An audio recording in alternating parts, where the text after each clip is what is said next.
Hello students, आज हम last lecture में अधूरा रह गया था derivation work done in rotating dipole in uniform electric field, उसी को आगे बढ़ाने की कोशिश कर रहे हैं।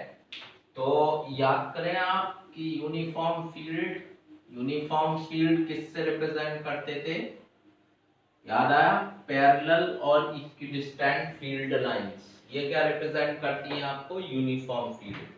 और इसमें क्या रखा हुआ था आपके पास? एक डाइपोल याद दिलाएं, plus q minus q, middle point, l length, l 2l is the dipole length. याद आया? कितने एंगल पर रखा हुआ है? Theta angle. डाइपोल मोमेंट याद आ रहा है? डायरेक्शन नहीं आ रहा, कोई बात नहीं, नेगेटिव टू पॉजिटिव क्या होता है हमारे पास? Dipole moment P. अब हमें कुछ याद आ रहा है कि QE इधर फोर्स लगता था और माइनस पर फील्ड के अगेंस्ट QE फोर्स लगता था, प्लस Q पर फील्ड की डायरेक्शन में और माइनस पर फील्ड के अपोजिट फोर्स लगते थे। और ये क्या बनाता है? टॉर्क। और ये टॉर्क इसका काम क्या है? इसे घुमा के फील्ड की डायरेक्शन में लाने की कोशिश करता है। जैसा कि हम जानते हैं कि अगर हम ये डस्टर इसको मैं छोड़ देता हूं तो ग्रेविटी इसे नीचे खींच लेती है, और मैं इस ग्रेविटी फोर्स के अगेंस्ट अगर इसे लिफ्ट करता हूं तो मुझे क्या करना पड़ेगा? वर्क करना पड़ेगा, और ये वर्क इसमें स्टोर हो जाएगा एज ए पोटेंशियल एनर्जी। तो वर्क हमें कब करना होता है? जब किसी फोर्स के अगेंस्ट हम उसको लिफ्ट करते हैं बॉडी को। तो यहां भी टॉर्क तो इसे घुमा रहा है क्लॉकवाइज, और मैं इस डाइपोल को घुमाने की कोशिश कर रहा हूं against the torque bye angle D theta. ऐसे घुमाने की कोशिश कर रहा हूं स्मॉल एंगल। तो small amount of work done, work का फॉर्मूला याद नहीं आ रहा 11th क्लास में तो याद दिलाता हूं। वर्क होता था F dot D, force dot displacement, अगर लीनियर मोशन है। लेकिन यहां पर कौन सा मोशन हो रहा है? रोटेशन हो रहा है।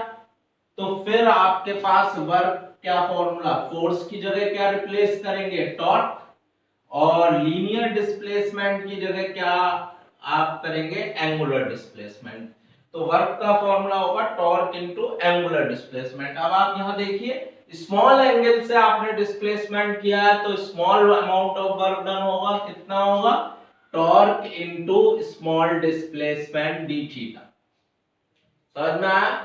टॉर्क का फॉर्मूला पॉज करो और तुरंत बताओ। टॉर्क का फॉर्मूला याद आ रहा है पिछले लेक्चर में? PE sin theta. टॉर्क की वैल्यू रख दी। ये small amount of work done आया हमारे पास, लेकिन अब हम निकालना चाह रहे हैं total amount of work done. Total amount of work in rotating dipole, in rotating dipole. अब कहां से कहां आप इसे रोटेट कराना चाह रहे हैं? आप रोटेट कराने चाह रहे हैं फ्रॉम θ1 टू θ2। आप θ1 एंगल से θ2 एंगल पर इसको रोटेट कराना चाह रहे हैं, तो टोटल वर्क निकालेंगे, इंटीग्रेशन करेंगे dw का इंटीग्रेशन, और यहां PE तो आउटसाइड आ जाएगा क्योंकि इंटीग्रल किसके ऊपर होगा? थीटा वेरिएबल है। तो साइन थीटा डी थीटा कहां से लेके लिमिट्स? From θ1 to θ2। ठीक। अब यहां बायो वाले स्टूडेंट्स को तो नेचुरल है, परेशानी होगी, लेकिन 11th में क्योंकि आप ये सीख लेते हैं तो फिर आपको दिक्कत नहीं होनी चाहिए। dw integration everyone knows w, p बाहर है, साइन थीटा इंटीग्रेशन। अब ये जो साइन थीटा का इंटीग्रेशन होता है, ये अभी मैथ्स वालों को भी शायद याद ना हो, या कुछ बच्चों ने याद कर रखा हो तो मैं बता देता हूं। यहाँ साइन थीटा का इंटीग्रेशन होता है minus cos theta. Integration of sine theta is minus cos theta. तो ये जो इंटीग्रेशन आ रहा है साइन थीटा का, ये आएगा माइनस कॉस थीटा। कहां से कहां लिमिट लगानी है? Theta 1 to theta 2। At last आपके पास लिमिट रखनी होती है, सबको पता है। तो पहले क्या रखेंगे? Upper limit. थीटा की जगह क्या रिप्लेस करते हैं? ऊपर वाली लिमिट माइनस कॉस थीटा 2, और फिर माइनस, ये माइनस ऑलरेडी है, upper limit minus lower limit, और ये ऑलरेडी माइनस है इसीलिए माइनस आया, और यहां एक माइनस लगाएंगे, एक माइनस ये है, तो plus cos theta 1 lower limit, upper limit minus lower limit, क्योंकि ये माइनस है इसीलिए साइन चेंज हुआ। अब प्लस वाली टर्म पहले लिख दीजिए आप, तो PE cos theta 1 minus cos theta 2। इतना वर्क डन आया, लेकिन यूनिट जरूर लिखना पड़ती है आपको, joule. Joule is the unit. तो फिर से देख लीजिए, ये जो डाइपोल है, इस डाइपोल को यूनिफॉर्म फील्ड में रखा हुआ है आपने, तो ये डाइपोल पर इक्वल एंड अपोजिट फोर्स क्या बना रहे हैं? टॉर्क, और ये घुमा के फील्ड की तरफ लाने की कोशिश कर रहे हैं। तो हम इसे फील्ड के जो डायरेक्शन में लाने की कोशिश कर रहा है टॉर्क, इसके उल्टा, इसको उल्टा घुमाने की कोशिश कर रहे हैं स्मॉल एंगल से, तो स्मॉल वर्क डन होगा। वर्क का फॉर्मूला जानते हैं, F डॉट डी। ये लीनियर मोशन के लिए, लेकिन यहाँ पर रोटेशन मोशन हो रहा है, तो फोर्स की जगह टॉर्क और लीनियर डिस्प्लेसमेंट की जगह एंगुलर डिस्प्लेसमेंट, वही आपने रिप्लेस कर दिया है यहाँ। टॉर्क ऑलरेडी पढ़ चुके हैं आप, P sin थीटा, ये स्मॉल वर्क डन है। Total amount of work done इसे थीटा 1 से थीटा 2 तक घुमाने में निकालेंगे, तो इंटीग्रेशन करना पड़ेगा आपको। PE sin theta d theta from theta 1 to theta 2, sin theta integration with respect to theta, answer is minus cos theta. तो इसके प्लेस पर आप माइनस cos थीटा रखेंगे। Upper limit minus lower limit, theta की जगह पहले upper limit रखिए, minus sign है, और माइनस करेंगे बीच में, तो minus minus plus cos theta 1, तो प्लस वाली पहले लिखेंगे, माइनस वाली बाद में। तो ये वर्क डन आ गया इन rotating dipole in uniform field. अब यहाँ एक कॉन्सेप्ट आ रहा है फिर से, और बहुत ही इंपॉर्टेंट है, फिर से देखने की कोशिश करिए क्या पढ़ने जा रहे हैं। अब इसी टॉपिक को आगे बढ़ाते हो, और फिर बहुत ही इंपॉर्टेंट कुछ इंटरेस्टिंग बातें आएंगी। सबसे पहले वह कोशिश करते हैं इसमें पोटेंशियल एनर्जी ऑफ डाइपोल को बताने की।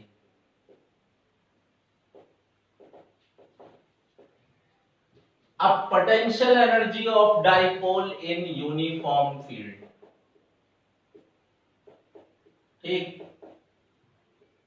Potential energy of dipole in uniform field में पोटेंशियल एनर्जी निकालने की कोशिश कर रहे हैं डाइपोल की। अब पोटेंशियल एनर्जी, जैसे कि मैंने कॉन्सेप्ट आपको बताने की कोशिश करी कि ये डस्टर को अगर छोड़ देते तो ग्रेविटी फोर्स इसे नीचे खींच लेगा अपनी तरफ, और हम इसको अगेंस्ट द ग्रेविटी लिफ्ट करते हैं, तो वर्क करना पड़ेगा, ठीक है। और जो ये वर्क करना पड़ा, जितना हाइट दे रहे हैं उतनी हाइट तक लाने में जितना वर्क करना पड़ा, वो इसमें एज ए पोटेंशियल एनर्जी आ जाता है। तो वही चीज याद रखिए कंसेप्ट। तो potential energy of dipole is defined as amount of work done, amount of work done in rotating dipole, in rotating dipole in uniform field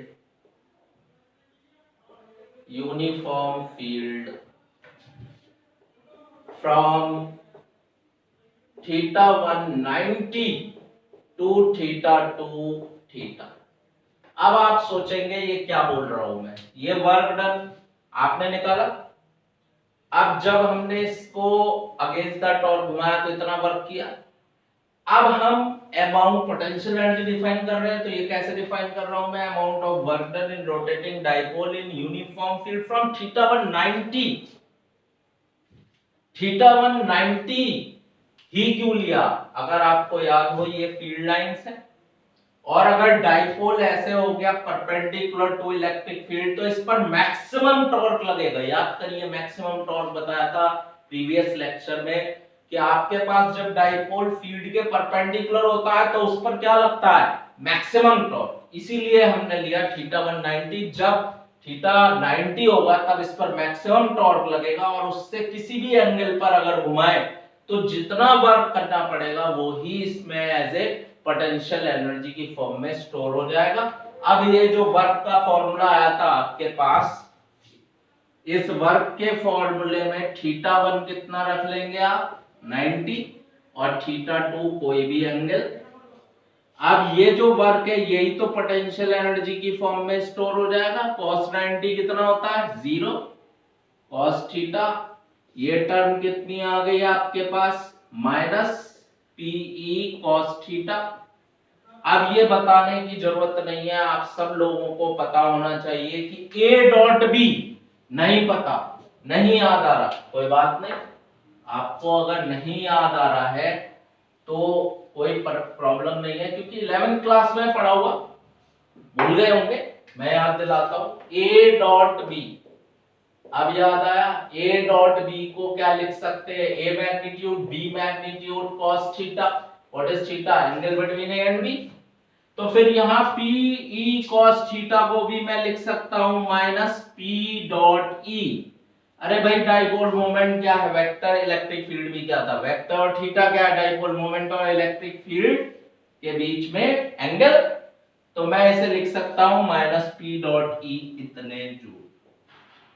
तो this is the potential energy. ठीक है, समझ में आया।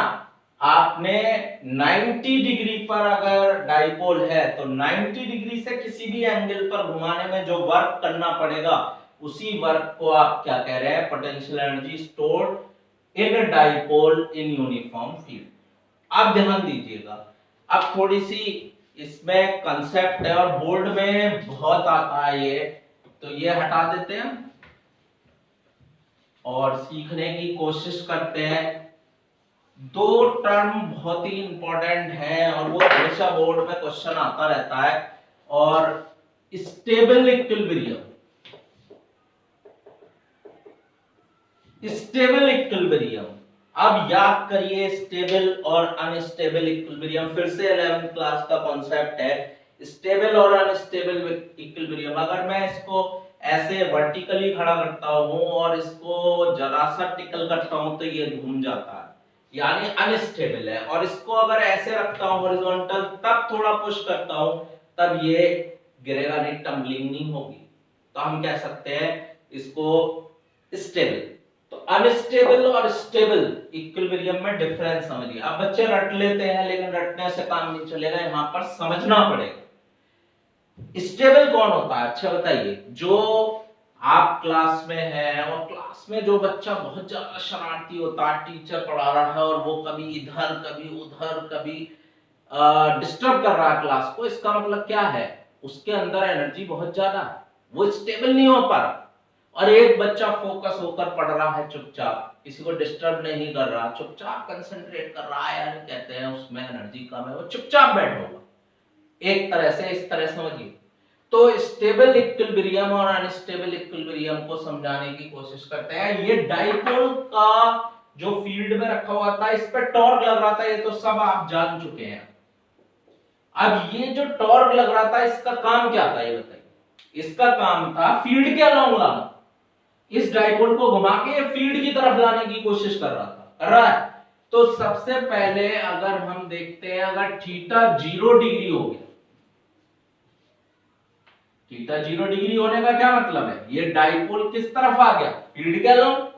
तो अगर थीटा 0 हो गया तो आपको टॉर्क कितना आएगा, PE sin 0 that is 0, no torque, torque act नहीं कर रहा। लेकिन ये जो टॉर्क का कॉन्सेप्ट है कि 0 आ जाना, इसका मतलब स्टेबल है, गलत है बिल्कुल।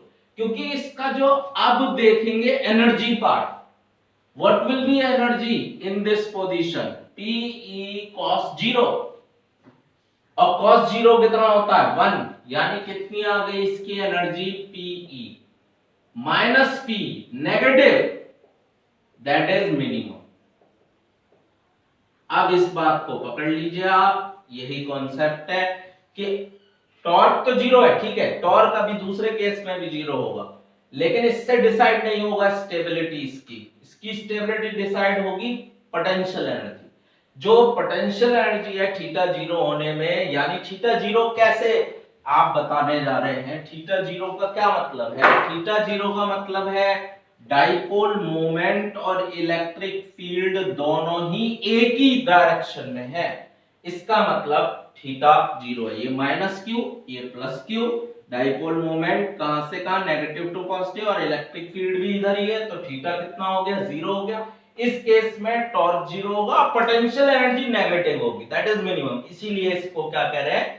Stable equilibrium. अब अनस्टेबल इक्विलिब्रियम की बात देख लेते हैं। तो अनस्टेबल इक्विलिब्रियम के लिए क्या करें? अनस्टेबल इक्विलिब्रियम, तो अनस्टेबल इक्विलिब्रियम कब होगा? Theta 180 degree. अब आप देखेंगे थीटा 180 डिग्री यानी कि डाइपोल मोमेंट इलेक्ट्रिक फील्ड के ऑपोजिट है, तो टॉर्क तो इस केस में भी देख रहे हैं आप P sin 180 जीरो आ गया, वहां भी जीरो था, लेकिन यहां इसे क्या कह रहे हैं? अनस्टेबल क्यों कह रहे हैं? अब समझ जाएंगे आप। माइनस PE cos 180, और cos 180 अगर आपको याद हो तो ये होता है -1, माइनस माइनस प्लस यानी कि पॉजिटिव आ गई, यानी पोटेंशियल एनर्जी कितनी आ गई? मैक्सिमम। तो यही तो कॉन्सेप्ट है, पोटेंशियल एनर्जी मैक्सिमम आ गई। अब डाइपोल मोमेंट आपका इस तरह से, सॉरी ये माइनस क्यू ये प्लस क्यू, डाइपोल मोमेंट इधर है, तो फील्ड किस तरफ है आपकी बात? इसके अपोजिट, फील्ड के अपोजिट है डाइपोल मोमेंट, यानी 180 डिग्री। तो टॉर्क जीरो है लेकिन पोटेंशियल एनर्जी मैक्सिमम है, डाइपोल फील्ड के अपोजिट है, टॉर्क नहीं लग रहा है, लेकिन अगर आप जरा सा इसको टिकल करेंगे, जरा सा इसको मोमेंट देने की कोशिश करेंगे, एकदम घूम के ये फील्ड की डायरेक्शन में तुरंत आएगा, जंप मारेगा, एकदम रोटेट करेगा, एकदम रोटेट करके फील्ड की तरफ आने की कोशिश करेगा, तो इसी को अनस्टेबल इक्विलिब्रियम कहते हैं। अब इसका एक क्वेश्चन आया हुआ था बोर्ड में, तो आप उसको करके इस टॉपिक को खत्म कर लेंगे यहीं पर, और वो क्वेश्चन ये था, find the work done in a rotating dipole in uniform field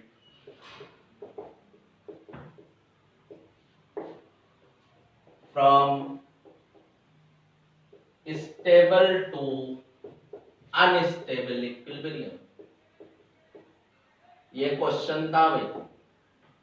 Find the work done in rotating dipole in uniform field from its stable to unstable equilibrium। चलिए बात करें पहला स्टेप। देखिए बोर्ड पे किस तरह स्टेप मार्किंग होती है, तो आपको कैसे करना है न्यूमेरिकल। मान लीजिए इसकी वेटेज 2 नंबर की, तो पहले स्टेप पे आप फॉर्मूला लिखेंगे। What is your formula for work done? याद आया? P cos theta 1 minus cos theta 2। अब इस पे आपको हाफ मार्क्स अवार्ड होंगे। फिर आप वैल्यूज रखिए। स्टेबल थीटा 1 कहां से कहां जाना है? स्टेबल के लिए थीटा कितना होता था? अभी पढ़ा 0। फिर कहां जाना है? अनस्टेबल थीटा 2 कितना हो जाएगा? 180 डिग्री। तो आपके पास ये आ गया P cos 0 1 cos 180 माइनस 1, तो ये कितना आ गया आपके पास? Twice P। तो आधा मास यहां पर, आधा यहां आंसर। लेकिन अभी भी पूरे नंबर नहीं मिलेंगे, क्योंकि अभी आपके पास यूनिट नहीं लिखी है आपने, तो इसकी यूनिट लिखनी पड़ेगी जूल।